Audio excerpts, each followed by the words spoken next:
பிரியத்திற்குரிய touring talkies நேயர்களுக்கு என்னுடைய வணக்கங்கள். நான் ராம் பேசுகிறேன்.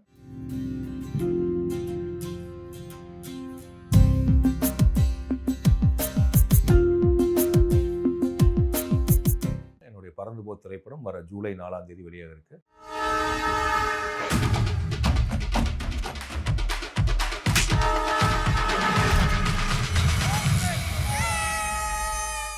நாலு 5 6 வெள்ளி சனி ஞாயிறு படம் பார்த்துட்டு உங்களுக்கு தோன்றக்கூடிய எண்ணங்களை, உங்களுடைய கேள்விகளை கீழே இருக்கக்கூடிய வாட்ஸ்அப் நம்பருக்கு நீங்கள் தெரிவிச்சிங்கன்னா, அனுப்புனீங்கன்னா, அந்த கேள்விகளுக்கும் உங்கள் எண்ணங்களுக்கும் நான் டூரிங் டாக்கீஸில் 7 8களில் அந்த உங்களுடைய கேள்விகளுக்கும் உங்கள் எண்ணங்களுக்கும் நான் பதில் சொல்லுவேன். நன்றி.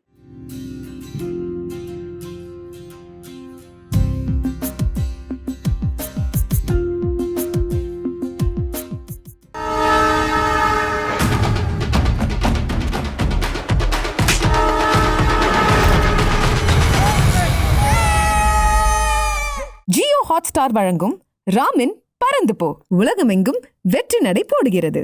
இந்தியாவில் இத்தனை கோடி பேர் இருக்கான், எவனை கேட்டாலும் ஹார்ட் ஒர்க் பண்றாங்கறான். இங்க ஹார்ட் ஒர்க் பண்ணிலாம் முன்னேற முடியாது. That's hard truth. எனக்கு நடந்தது உனக்கு நடந்துடக்கூடாதுப்பா. அப்பா மாதிரி ஆயிராத, என்ன மாதிரி ஆயிராத, என்ன மாதிரி ஆயிராதப்பா. நீங்க டிராவிட் ஃபேன் பா, நான் தோனி ஃபேன்.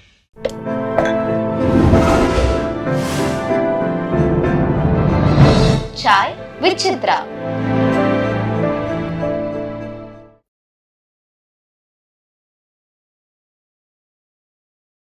இந்த காட்சியில் இப்படி நடிக்கலாமா இப்படி நடிக்கலாமான்னு மாறுபட்ட நடிப்பெல்லாம் தருவாரா, இல்லை ஒரே மாதிரி நடிப்பாரா? இல்லை சார், அவர் வந்து ரொம்ப ஸ்கிரிப்டு அந்த அந்த இடத்துல அவருக்கு என்ன இயல்பாக என்ன தோணுது அது. இப்போ ஒரு இடத்துல அழுகணும், வரவே இல்லை அவருக்கு.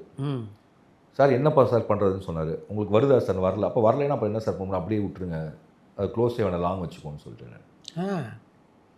ஏன்னா எனக்கு எமோஷன் கம்யூனிகேட் ஆகும். புரியுது. அவர் வந்து சொல்கிறார், எனக்கு இந்த எமோஷன் புரியுது, ஆனால் இது எப்படி நடிக்கணும்னு தெரியலங்கிறார். ஸோ அப்படி சுச்சுவேஷன் வந்துச்சு. பேர் இதுக்கு எப்படி ரியாக்ட் பண்ணும் அப்படின்னு கேட்டார் என்கிட்ட. நான் சொன்னேன் எனக்கும் தெரில. அதுதான் நீங்கள் இருக்கீங்க, எனக்கும் தெரில. அப்போ என்ன பண்ணலாம் தெரியல அப்படின்னா என்ன பண்ணுவோம், அதை பண்ணிடுவோம்னு சில இடத்துல முடிவு சார். சார் அப்படி இருக்கும் சார். சில இடத்துல எந்த ரியாக்ஷன் இது கொடுக்குறது, அப்போ அந்த அளவுக்கு ஒரு நடிப்பு தெரியுங்கிறது சொல்கிறேன் நான். அதாவது அவர்கிட்ட அவ்வளோ ரியாக்ஷன் இருக்குது. அப்போ அந்த சேலஞ்சு தான் அவர் நடிக்கவே வராரு இந்த படத்தில். அப்போ ஒரு நடிகராக அவர் ஏன் அவ்வளோ வேகமாக முடிவு பண்ணுறாருன்னா சார், அந்த ஒரு நிமிஷத்தில் ஏன் அவ்வளோ வேகமாக முடிவு பண்ணுறாருன்னா, இது வரைக்கும் நம்ம நடிக்காத ஒன்று இதில் நடிச்சிடலாம். இப்போ நான் ஒரு கதை சொன்னேன் சார், அதில் ஒரு அந்த அதான் அடுத்து அவர் கூட பண்ணுறதா சும்மா பேசிட்டு நீங்கள் பேசின கதை. அதில் வந்து ஒரு இஷ்யூ இருக்கும், அது ஒரு சின்ன ஒரு சிக்கல் இருக்காது. அவர் வந்து டெய்லி காலையில் எழுந்திரிச்சு அந்த இஷ்யூ இருக்கவன் எப்படி உட்காருவான்னு உட்காந்து பார்த்துட்டே இருந்திருக்காரு. எனக்கு ஒரு நாள் சார் பண்ணிடலாம் அப்படின்னாரு. எப்படி உட்காருவான்னு கண்டுபிடிச்சிட்டேன் சார். நீ யோசிச்சு பாருங்கள், அவர் முதல் படத்தில் வந்தப்போ எந்த இதோட வேகத்தோடையும் ஆசையோடையும் அணுகுனாரோ, அப்படி ஒரு புது கதையை கேட்குற மெயின் ஸ்ட்ரீம் சினிமாவும் பண்ணிட்டே இருப்பார். ஆனால் வித்தியாசமான ஒரு படம் பண்ணுங்கிற ஆசை இருந்துகிட்டே இருக்கும். நான் சூர்யா சார்ட்டை கூட அன்றைக்கி சொன்னேன், நம்ம சூர்யா சார்ட்டை, சார் நீங்களும் பெரிய படங்களுக்கு நடுவில் அது மாதிரி ஒரு நிறைய படங்கள் பண்ணுங்க. நான் சொல்கிறது வந்து மெயின் ஸ்ட்ரீம்லேயே மிடில் சினிமா பண்ணுங்க. பெரிய படம் வேகமாக ஒரு வருஷத்துக்கு ஒரு படம் ஏன் நினைக்கணும். இப்போ நீங்கள் என்ன கேட்குறீங்களே டைரக்டராக ஏன் லேட் ஆகுது, அது மாதிரி எல்லா ஹீரோஸ்க்கும் 2 வருஷம் 1 வருஷம் எடுக்கிறாங்களே. ஏன்னா எல்லாருமே எக்ஸ்ட்ரானரி ஆக்டர். அவர் பார்த்தீங்கன்னா அவர் நடிப்புக்கு தீனி போட்டே இருப்பார். ஸோ அதுதான் அவர் அந்த வேகனஸ். அவர் பாரதிராஜா சார் வேகமான பாரதிராஜா சார் எவ்வளோ வேகமாக படம் எடுப்பார் சார். எத்தனை நாள் முடிச்சு ஒரு படத்தை, எவ்வளோ ஒரு வருஷம் 2 படம் ரிலீஸ் ஆகிருக்கல அவருக்கு. முதல் மரியாதை படத்துடைய பாடல் பதிவுலேருந்து 87வது நாள் படம் ரிலீஸ். எவ்வளோ ஆர்டிஸ்ட்டு, 2 ஷெட்யூல் சிவசமுத்திரம். அந்த ஸ்பீடு சார், அது என்னென்னா அவங்க மேலே அந்த கன்விக்ஷன் தான். இவ்வளோ போதும் இதுக்கு அப்படிங்கிறது இருக்குது. அப்புறம் சினிமாவை அவ்வளோ தெளிவாக தெரியும், இந்த ஷார்ட்டிங்கை கட் பண்ணலாம். அவர் ஒரு நாள் சிவப்ரோஜாக்களுக்கு ட்ராக் அண்ட் ட்ராலி வச்சுட்டு அந்த படம் அந்த லொக்கேஷனோட மொத்த மாஸ்டர் ஷாட்டையும் நான் எடுத்து ஒரே ட்ராக் அண்ட் ட்ராலி காஸ்டியூம் மாற்று வச்சுன்னு அந்த அளவுக்கு வந்து யூ கேன். இத்தனைக்கு நீங்கள் சொல்லிங்க அவர் பேப்பரில் ஸ்கிரிப்ட் இல்லைன்னு சொல்லுவாங்களா? இல்லை சார், கையில் வச்சுக்க மாட்டார். பட் அதுதான் நான் சொல்கிறேன். இப்போ நம்ம ஸ்கிரிப்ட் எல்லாம் என்ன நினச்சினா ஸ்கிரிப்ட் இல்லைன்னா எழுதவே மாட்டேன். இல்லை everything is there, but you don't need a help of paper. உங்கள் மைண்டில் அவ்வளோ பிரிண்ட் ஒரு பிரிண்ட் மாதிரி பதிஞ்சிடும். கௌதம் வாசுதேவனோட உங்களுக்கு எப்போ பழக்கம் சார்? கட்டுரை தமிழ் படம் பார்த்துட்டு பிடித்த அந்த படத்தை இது பண்ணிட்டு அவர் சொன்னார் வந்து, அப்போ வந்து அவர் இந்த படம் பண்ணிகிட்டு இருக்காருன்னு நினைக்கிறேன், சூர்யா சாரோட வாரணம் ஆயிரம். அதில் தான் அதில் பொண்ணை தேடி அமெரிக்காவுக்கு போவார். அப்போ அவங்களுக்கு கதையில் அப்போ என்ன சொன்னார், கதையில் அவ்வளோ அமெரிக்காக்கெலாம் போவாங்களா போக மாட்டாங்களா, அப்படி எப்படி போவாங்கன்னு கேள்வி வந்தப்போ சூர்யா சார்கிட்ட போய் ஒரு கட்டுரை தமிழ் ஒரு படம் வந்திருக்கு, அதில் அவன் வந்து கிளம்பி மகாராஷ்டிராலாம் தேடி போகிறான். ஸோ காதலுக்காக தேடி போகலாம் அப்படிங்கிற ஒன்று. அப்படி அப்புறம் அவருக்கு ரொம்ப பிடித்த படங்களில் கட்டுரை தமிழ் ஒன்று. அண்ட் அவருமே ரொம்ப டெமோக்ராட்டிக்கான ரொம்ப அப்போ நான் வந்து இந்த தங்கமீன்கள் கதையை நமத்தீஸ்னு ஒரு காஃபி ஷாப் இருக்கும், அந்த முன்னாடி இந்த ஜெமினி ஃப்ளைவர் பக்கத்தில் ஒரு பழைய பில்டிங்கில் இருந்துச்சு, அங்கே தான் போய் உட்காந்து எழுதிருப்போம். அவரும் அங்கே எழுதுவார். அப்போ 2 பேர் பேசிக்குவோம், இவ்வளோதான். இப்போ எனக்கு அசிஸ்டன்ட் சீனுன்னு ஒரு பையன் தான், அவன் படம் பண்ண போகிறான் நீலம் ப்ரொடக்ஷனில். சீனு வந்து கௌதம் சாரோட இபி ரேவதி மேடம்னு சொல்லிட்டு அவங்களோட தம்பி மாதிரி.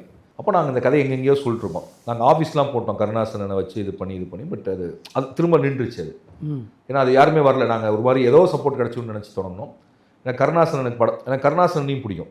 அப்புறம் அது நல்லா இப்போ கௌதம் சார்ட்ட வந்து இது அப்போ ஒரு டீட்டெயில்ஸ் சினாப்சிஸாக எழுதி வச்சுருந்தேன். ஒரு 60 பக்கத்து குறுநாவல் மாதிரி. அது இங்கிலீஷ் தமிழ் 2லேயும் இருந்துச்சு. அப்போ அவங்க மெயில் கேட்க சொல்ல கொடுத்துட்டோம். அதை படிச்சுட்டு பண்ணுறேன்ட்டு ஒரே ஒரு கண்டிஷன் சொன்னேன், நீங்கள் நடிங்க, நான் அதை பண்ணுறேன். எனக்கு என்னமோ அதை படிக்கிறப்ப உங்களுடைய உடல் மொழி இதெல்லாம் கரெக்டாக இருக்கும். நான் எனக்கு புரியவே இல்லை. நான் சொன்னேன், சார் எனக்கு நடிப்பு வராது. இல்லை நான் தானங்க சொல்கிறேன் அப்படின்னு. So he was the one who made me to act. உங்ககிட்ட ஒரு நடிகை இருக்காங்க. அண்ட் எல்லாம் எனக்கு நல்லா தான் ஸ்டார்ட் ஆச்சு. பட் அவருடைய பேட் டைம், இந்த ஹிந்தியில் ஒரு படம், இந்த நீதானே என் படம், ஏதோ ஒரு படம், நாட் ஷுர், ஒரே நேரத்தில் 3 லாங்குவேஜில் எடுத்தாங்க. சம்டைம்ஸ் அப்படி நடக்கும்ல சார், எப்போ எங்கேருந்து. ஆக்சுவலாக அவரோட ப்ரொடக்ஷன் கம்பெனி நல்லா இருந்துச்சுன்னா எக்ஸ்ட்ரானரி ஃபிலிம்ஸு இன்னும் வேகமாக நிறைய டைரக்டர்ஸ் வந்திருப்பாங்க. And is a fighter sir. Gautham sir வந்து ஒன்று நீங்கள் இண்டஸ்ட்ரியில் பார்த்த one of the brave man. You can fight against anything. அந்த மாதிரி ஒரு ஸ்ட்ராங் வில் இல்லை ஒருத்தர். கௌதம் வாசுதேவனுக்கு அடுத்து உங்கள் நடிப்பு மேலே மிகப்பெரிய நம்பிக்கை வைத்திருக்கிற இயக்குனர் வந்து மிஷ்கின். அவர் தங்கமீன்கள் ரொம்ப பிடிச்சது.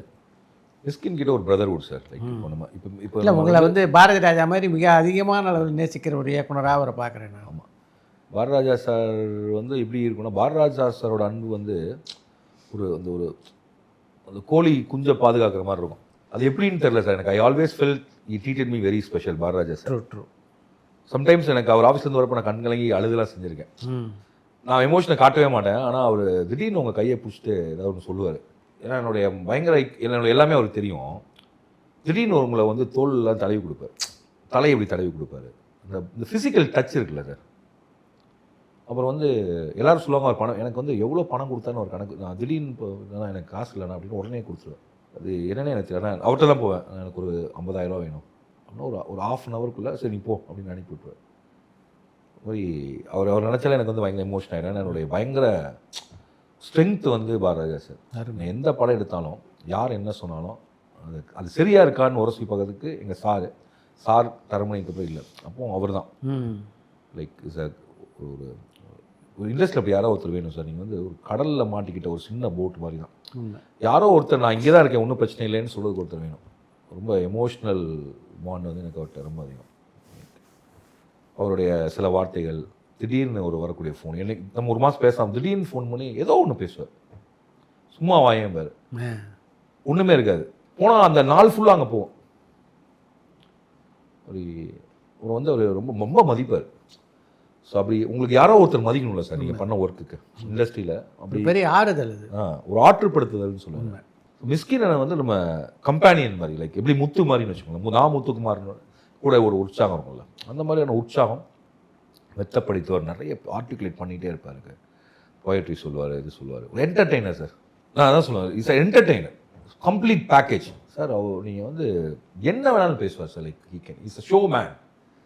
ஒரு ஸ்டாண்டப் காமெடி எனக்கு ஒரு ஸ்கில்ஸ் உண்டு, ஒரு ரைட்டர், ஒரு மியூசிக் தெரியும், பாட்டு பாடுவார். தன்னைத்தானே கோமாளி ஆக்கக்கூடிய இது ரொம்ப சுலபமாக அவருக்கு வரும். ரொம்ப stylish man I ever seen. கண்ணாடி போட்டுக்கிறது தான் அவர் சூஸ் பண்ணுற ஷர்ட். அந்த கலரில் நம்ம சட்டையே வாங்க மாட்டோம்.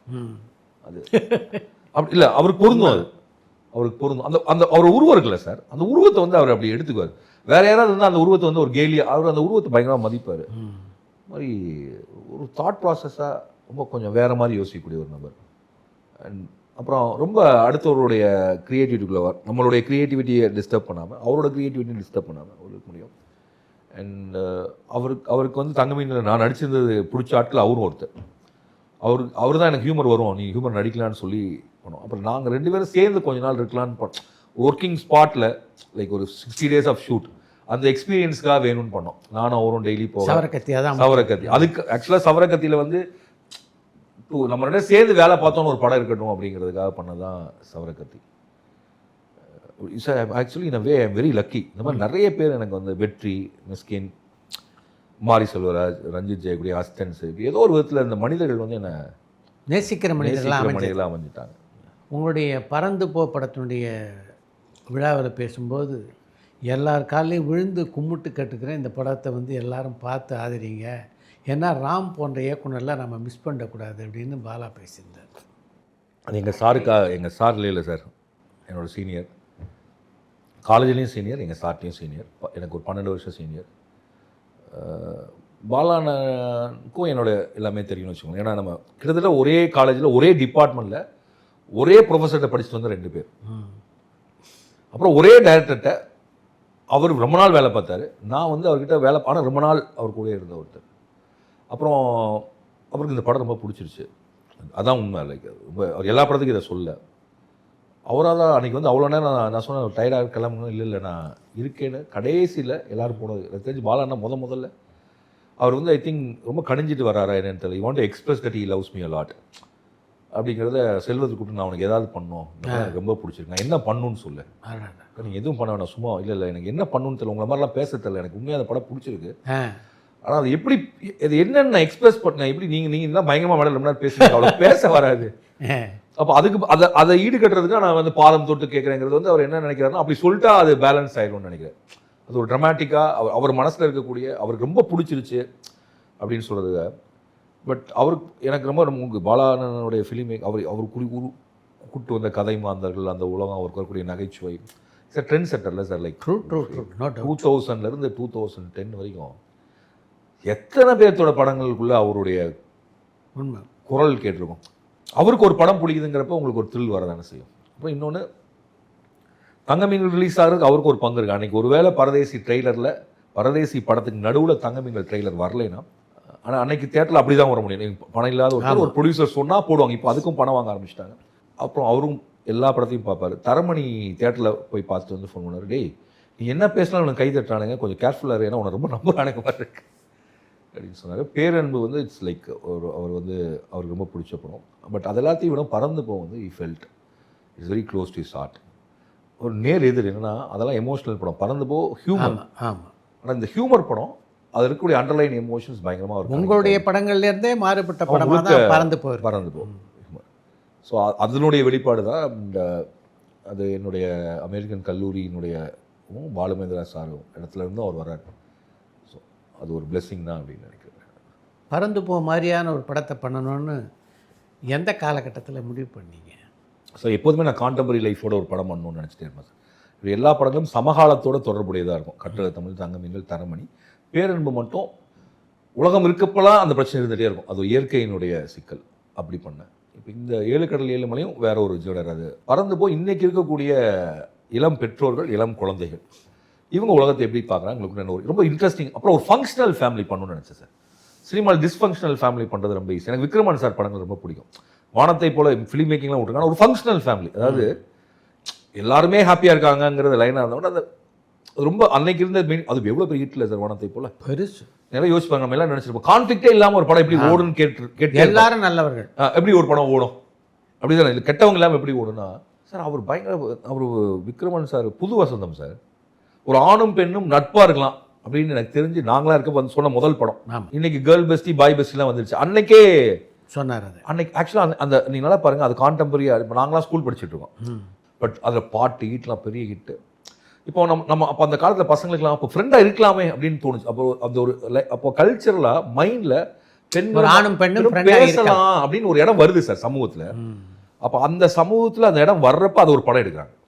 So relevant to the society முதல் படம். ஸோ எனக்கு எப்போவுமே புது வசனம் பார்த்து நினைப்பேன், எப்படி இந்த ரைட்டர் இந்த டைரக்டர் கரெக்டாக அன்றைக்கி சமூகத்தில் நம்ம வாழ்ந்துட்டு இருந்த வாழ்க்கைக்குள்ளே ஒரு மாற்றம் நடக்குது. அந்த மாற்றத்தை ஒரு கதையை எடுத்தார்.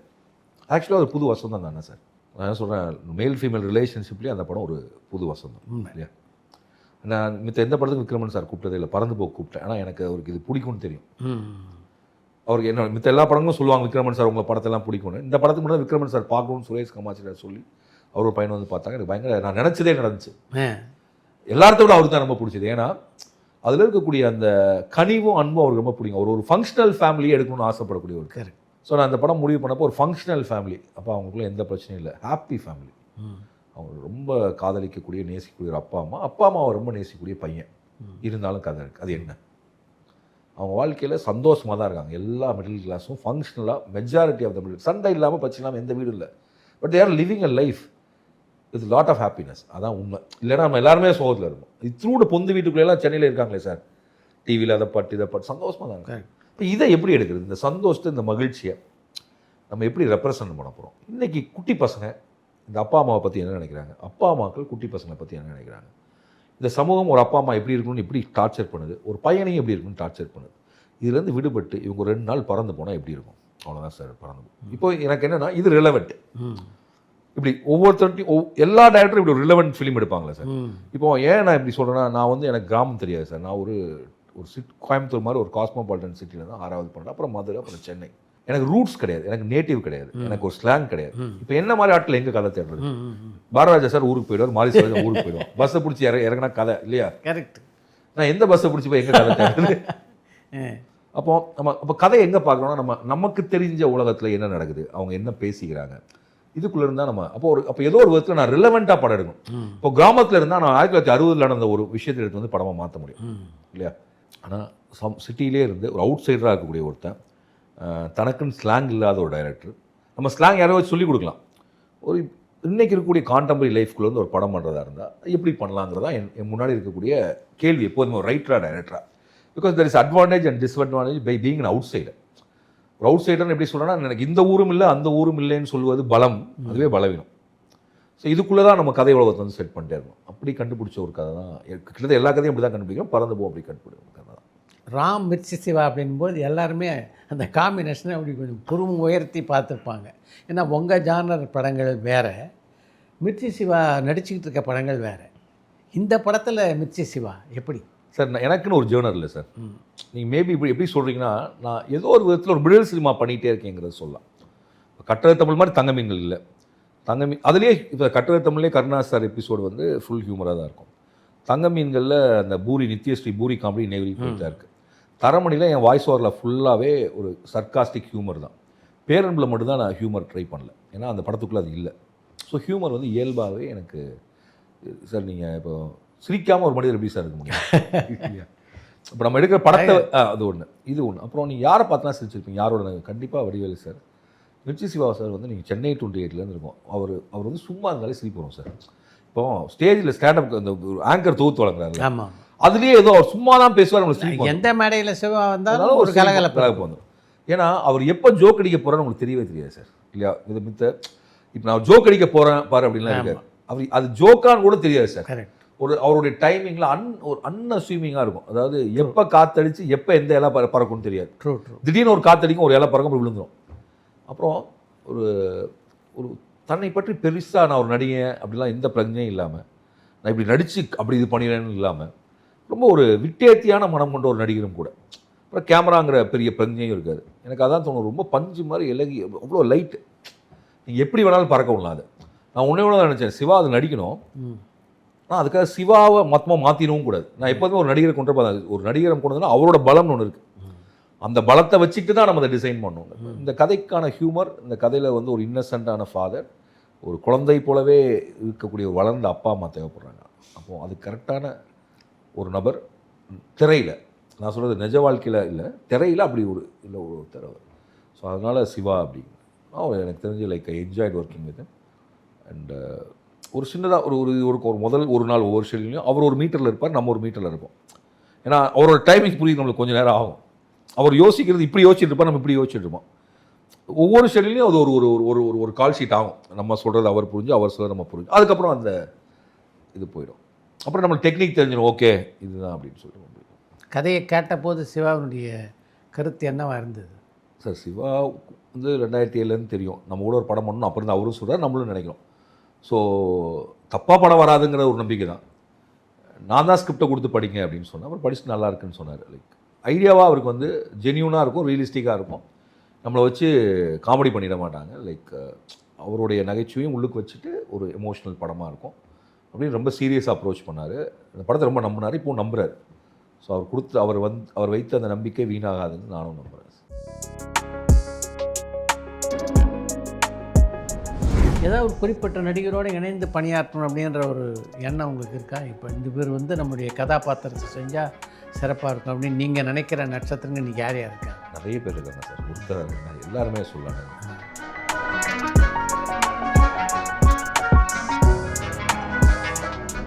எந்த கட்டத்திலேயாவது நாம் இது மாதிரி கமர்ஷியல் படங்கள் பண்ணி பெரிய வெற்றி அடையலை அப்படின்னு ராமுக்குள்ள வருத்தம் இருந்திருக்கா? கிடையவே கிடையாது. நம்ம ஒரு படம் பண்ணுறோம், நான் திரும்ப சொல்கிறேன், அந்த படத்தினுடைய வெற்றி கிடைச்சதா கிடைக்கலையா நம்ம யோசிக்கணுமே தவிர இந்த படத்தோட வெற்றி கிடைச்சதா கிடைக்கலான்னு யோசிக்க முடியாது. ஏன்னா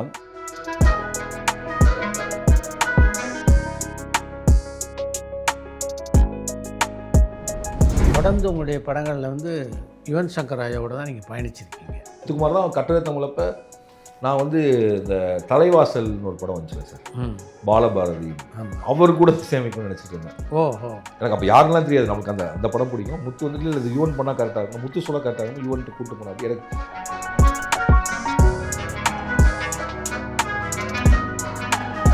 பரபரப்பான சினிமா செய்திகள், நட்சத்திரங்களின் பேட்டிகள், சினிமா வரலாறு ஆகியவற்றை பார்க்கவும் படிக்கவும் உங்களுக்கான இணையதளம் touringtalkies.co.